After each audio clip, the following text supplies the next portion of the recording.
श्रीमद् भागवत में बताए गए नियम, क्रम, भाव, उनका पालन करने से वो संभव होगा। श्रीमद् भागवत की कथा, जन्मांतरे भवेत पुण्यम तदा भागवतम लभेत। अनेक जन्मों के भाग्य उदित होते हैं तब भागवत प्राप्त होती है।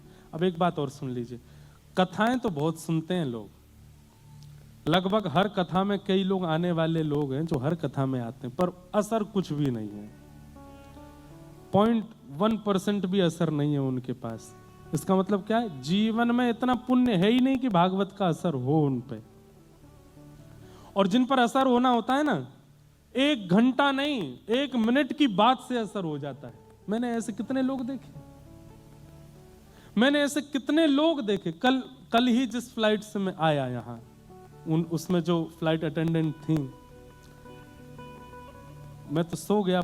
जब उतरने लगे तो उन्होंने फिर भाव कहा, महाराज जी हम तो बहुत व्यस्त इन सब में रहते हैं, पर एक बार एक कोई रील आपकी हमारे सामने आ गई थी और उस बात ने आज तक जीवन को ऐसे बदल के रखा।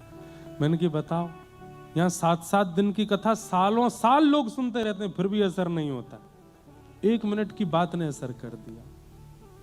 इसलिए गोस्वामी जी कहते हैं कि सत्संग तो आधे क्षण का भी परिवर्तन करने की क्षमता रखता है। और एक बात कहते हैं, यदि 1 मिनट की वार्ता भी आपके चित्त को झकझोर देती है और परिवर्तन करने पर मजबूर कर देती है, तो इस बात को प्रमाणित मान लीजिए कि आप पर ठाकुर जी की दृष्टि है। और लगे हुए हैं, पैर घिस लिए महाराज, जगह जगह पहुंच रहे हैं, सब कथा सुन रहे हैं, पर कोई असर नहीं। इसका मतलब क्या है?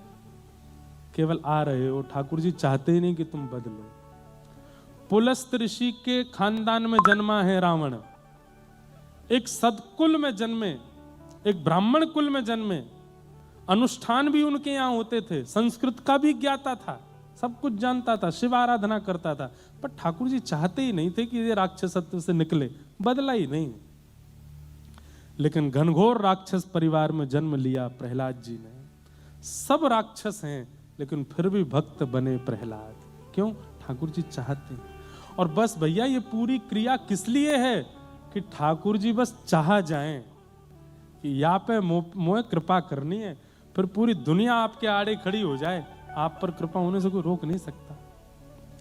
बस उनको राजी करने के लिए कथा है। आप कथा सुन के पुण्य नहीं कमा रहे हो, आप कथा सुन करके सत्कर्म नहीं कर रहे हो, आप कथा सुन के अपना ऐसा निर्माण कर रहे हो कि उनको आप भा जाओ। बस कथा सुन के वो विचार, वो व्यवहार, वो मनस्थिति बनानी है, उनको आप भा जाओ। राजी अगर वो आपसे हो गए, आपको फिर कोई नहीं रोक सकता उनसे मिलने से। लेकिन कई लोग धर्म, आध्यात्म, कथा और इन सबको पुण्य की भावना से ले लेते हैं कि हमको पुण्य हो जाएगा, हमारे पास में जीवन में इतने सत्कर्म हो जाएंगे, ये हो जाएगा, नाम हो जाएगा, हमने कथा सुनी थी, हमने कथा कराई थी, हमने ऐसे, हम तिलक लगाते हैं, सबको पता चल जाएगा हम भक्त हैं, हम वैष्णव हैं, हमारे कथा में जाते हैं, सबको पता लग जाएगा कि हमसे बड़ा भक्त कोई नहीं है। इन सब चीज़ों के लिए कर रहे हो तो इसका कोई लाभ नहीं मिलने वाला। लिख लीजिए, आपका उद्देश्य क्या है? यहां बैठे हर व्यक्ति लिख लीजिए, उद्देश्य केवल एक है कि वो मुझसे राजी हो जाएं, बस वो रीझ जाएं मुझसे। और उनको रिझाने के लिए, उनको प्रसन्न करने के लिए जो व्यवहार, जो स्वभाव, जो विचार मेरे अंदर होने चाहिए, वो मैं सब लाऊं।